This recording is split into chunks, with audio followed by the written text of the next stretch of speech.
Introductory words. Did you know that approximately 70% of the world's fresh water is utilized for agriculture? However, most farmers continue to have a problem watering their crops effectively. In most regions of the globe, crops are either overwatered or underwatered, impacting food yields and wasting precious resources. Our project addresses this problem by developing an automatic water irrigation robot. This robot employs sensors to check the water content of the soil and irrigates plants only when necessary. It employs robotics and electronics to make the process automatic, enabling farmers to conserve water and cultivate crops effectively. The primary objective of our project is to create a system that assists farmers by ensuring consistent and reliable irrigation. Through this, we seek to enhance yield, save water, and support the reduction of hunger in the world. This project marks a significant step in the direction of sustainable and efficient farming. Watering crops in an efficient manner has long been a farmer's problem, particularly in areas where water is scarce. Historically, irrigation has been performed manually or using fixed systems, both of which have drawbacks. Manual irrigation takes a great deal of time and labor, while fixed systems tend to result in overwatering or underwatering, wasting water and decreasing crop yields. With increasing worries about water shortage and food security in the world, it is important to have improved methods of managing water in agriculture. There have been many technologies developed to solve these problems over the years. Drip irrigation systems, for instance, supply water directly to plant roots, minimizing water loss, but these systems need human intervention to regulate water flow according to shifting weather patterns or soil moisture contents.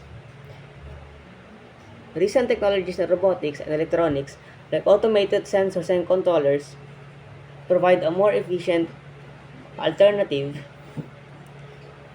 These technologies can read soil moisture levels in real time and regulate the watering process automatically, providing the crops with appropriate amount of water at the appropriate time. Our prototypes goes one step beyond this technology by developing an automatic irrigation bot for water. The bot is operated using sensors to detect soil moisture content and automatically adjust irrigation, thereby conserving water.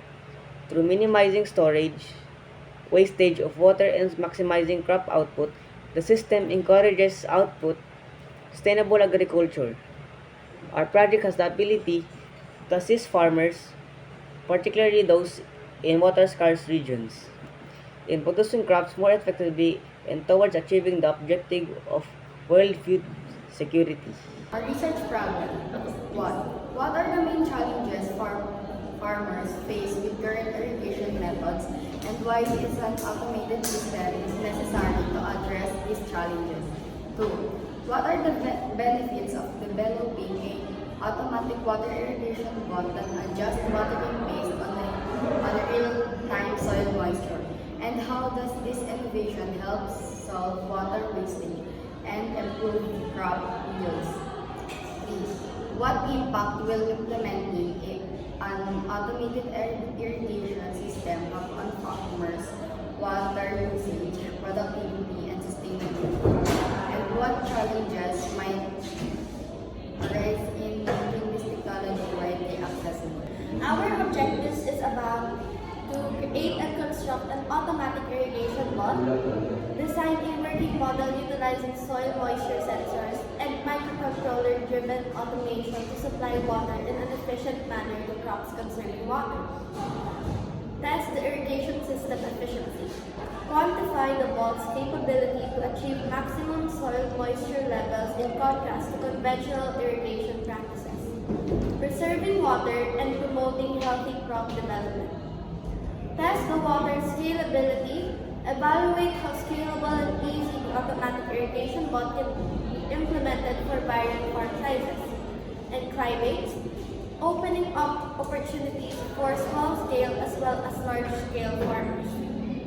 Examine the yields, examine the effects on water consumption and crop yields. measure the water consumption reduction and possible increase in crop yields when utilizing the bond over manual methods of irrigation, help develop sustainable agricultural technologies, offer recommendations and insights for more development and implementation of automated irrigation farm practices, helping realize water conservation and food security. Our null hypothesis. The use of robotics and electronics in automatic irrigation systems is not significantly more efficient than water usage or trapping than normal irrigation system. This hypothesis has no effect or no better effect from utilizing robotics and electronics in irrigation. It is your baseline which you will compare with. Alternative hypothesis. The incorporation of robotics and electronics in automated irrigation systems considerably enhances water efficiency and crop yield than conventional irrigation. This hypothesis is the employment of robotics and electronics will result in improved performance with respect to both water usage and crop yield. This hypothesis can be tested in experiments in which you will compare the performance of your prototype to standard irrigation practices, measuring using such data as water usage and crop yield. Our robotic scope and limitations are automatic irrigation. The research is centered on creating a robot that automatically irrigates plants without the farmer's manual intervention. Robotics and electronics. The research entails the use of robotics and electronic elements such as sensors, motors, and control systems that guarantee effective irrigation. Water efficiency. The key aim is to check the capability of the robot to save water while providing the crops with the right amount of water. Farmer assistance. The robot aims to help farmers by lessening their workload and enhancing the precision and consistency of irrigation, which results in healthier crops and better food production. Target market. The research targets small to medium scale farmers who can be helped by automation in order to maximize their farm practices, particularly in areas with water constraints or labor shortage. Exclusions. Large-scale farming. The research excludes large-scale industrial farming systems that might need a different type of technological solution because of their size and complex pest and disease management. The robot does not deal with any pest control or disease management issues. A prototype is the first version of a project or product developed to validate its feasibility and functionality prior to full implementation. It is a model or proof of concept used to determine the potential problems and areas of improvement. In the instance of our automated water irrigation bot, the prototype is created to mechanize the watering of plants using real-time soil moisture levels with a view to increasing water efficiency and promoting sustainable agriculture. Data collection 1. Sensor data. Soil moisture readings from the soil moisture sensor at the multiple locations in the test area must be taken at a regular interval, etc. every 5 minutes hourly. The frequency is based on how fast you can anticipate soil moisture to change. Water level if used. If your robot employs a water recommends a water level sensor, it can monitor water consumed. Ambient condition. Data is environmental conditions such as temperature, humidity, and sunlight intensity can be valued for understanding how these factors affect the robot performance. Additional sensors. Motor operation. Record the during and frequency of pump operation. The provide a measure of water usage and robot activity. 2. Performance metrics.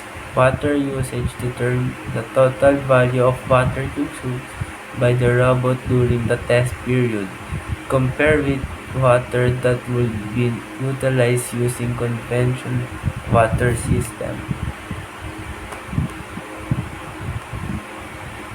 Plant growth, take measurements of plant height, biomass, and other appropriate measurements of plant's health. At regular intervals, disease methods matter, and tertian disease, requiring forward planning and uniform measurement protocols. Irrigation could first measurement how evenly the robot image the plant's frequency. Watering can result in even plant growth. Robot operating time. Log in amount of time the robot was running and last time due to malfunction or other reason.